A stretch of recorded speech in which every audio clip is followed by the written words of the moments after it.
మరో బ్రేకింగ్ చూస్తున్నాం. వైసీపీ నేత అంబటి రాంబాబు సహా మరో ముగ్గురు నేతలపై కేసు నమోదు చేశారు. కోడలపై దాడికి కుట్ర చేశారంటూ ఇచ్చిన ఫిర్యాదు మేరకు వీరిపై కేసు నమోదు చేసినట్టు తెలుస్తోంది. ఇప్పటికే 10 మంది నిందితులను గుర్తించి పోలీసులు అరెస్టు చేశారు.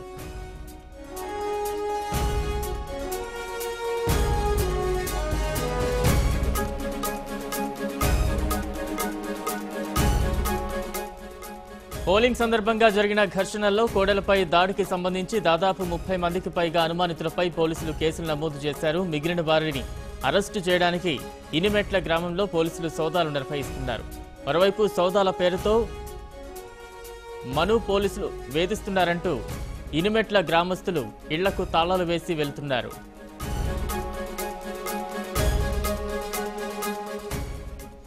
మరిన్ని అప్డేట్స్ మా ప్రతినిధి లక్ష్మణ్ అందిస్తారు. లక్ష్మణ్, మొత్తంగా కూడా కోడలపై దాడికి సంబంధించి అంబటి రాంబాబును కూడా పోలీసులు కేసు నమోదు చేసిన పరిస్థితి, ఎలాంటి అప్డేట్స్ ఉన్నాయి? బలరాం, ఏదైనా జరిగిన కోడెలపైన దాడి అయితే మాత్రం ఇది పోలీసులు సీరియస్ గా తీసుకున్నారు.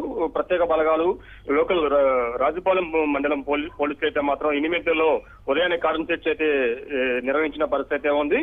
అయితే ఈ కార్డన్ చర్చ్ లో మాత్రం వీడియోల ఆధారంగా కోడెలపైన ఆయన కాన్వాయ్ పైన, ఆయన వర్గీయులు ఎవరైతే ఆయనతో ఉన్న అననీయులపైన జరిగిన దాడి వీడియోల ఆధారంగా గుర్తించి వారిని అదుపులోకి తీసుకోవడం కూడా జరిగింది.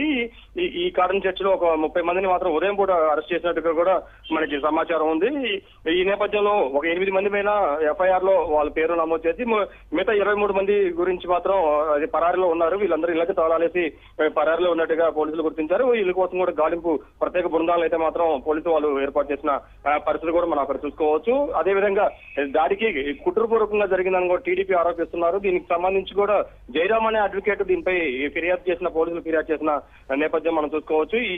దీన్ని కేసును సుమోటుగా తీసుకొని ఆ వీడియో ఆధారంగా ఎవరైతే దాడికి పాల్పడ్డారో వాళ్ళపైన మాత్రం వాళ్ళ అదుపులో తీసుకునే ప్రయత్నం చేసి ఎఫ్ఐఆర్ కట్టే పొజిషన్ లో ఉన్నారు. అయితే పోలీసులు అయితే మాత్రం ఇది కుట్రపూర్వకంలో ఉన్న వ్యక్తులైతే ఎవరైతే సత్తెనపల్లి వైసీపీ అభ్యర్థి అయిన అంబటి రాంబాబు, గతంలో టీడీపీ నుంచి ఎమ్మెల్యే అభ్యర్థిగా పోటీ చేసిన నిమ్మకాయల రాజనారాయణ అనే వ్యక్తి, బాసు లింగారెడ్డి అనే వైసీపీ నాయకుల పైన కూడా ఎఫ్ఐఆర్ లో వాళ్ళ పేర్లు అయితే చేర్చే అవకాశం అయితే కనిపిస్తుంది.